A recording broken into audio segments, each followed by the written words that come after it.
השימוש בקנאביס הרפואי מצליח לעורר ויכוח כבר זמן רב, אבל עד שהוא יוכרע מוצאים לו כל הזמן שימושים נוספים, והפעם בתחום השתלת האיברים. בעניין הזה שלום לך כתבנו יואב אבן, כתבנו לעניין בריאות.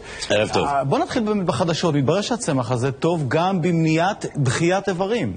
כן, כידוע, כשעושים השתלת איברים, אחת הבעיות הקשות זה שהגוף של המושתל מזהה את השתל, את האיבר החדש, כגורם זר, ולא כאל משהו שבא להציל את חייו, ולכן הוא תוקף אותו. אז יש באמת תרופות שבעצם נלחמות בתופעה הזאת של דחיית האיברים, ומתברר שבחומר הפעיל בקנאביס הרפואי יש משהו שעושה פעולה דומה של אותן תרופות. כלומר, יכול להיות שיש איזושהי יעילות בקנאביס הרפואי במניעת דחיית האיבר. זה לא אומר שמחר נתחיל לראות מושתלי איברים שמעשנים מריחואנה רפואית, אבל אולי מתישהו בעתיד, במסגרת כל הדברים החדשים שזה נכנס כטיפול, כחלק מהטיפול השגרתי, אז אולי נראה את זה גם בנושא של תרומות איברים, אולי. זהו, עכשיו אמרנו שיש ויכוח סביב הנושא הזה של השימוש בקנאביס רפואי, אז גם בוויכוח הרחב יותר יש מסקנות שיכולות לעניין את הציבור.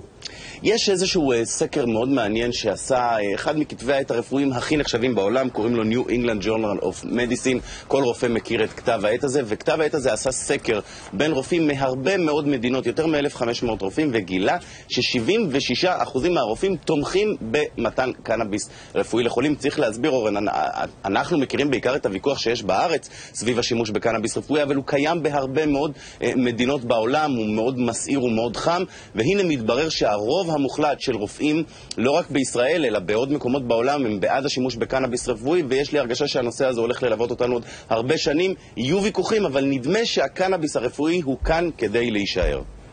יואב אבן, תודה רבה לך על הדברים האלו.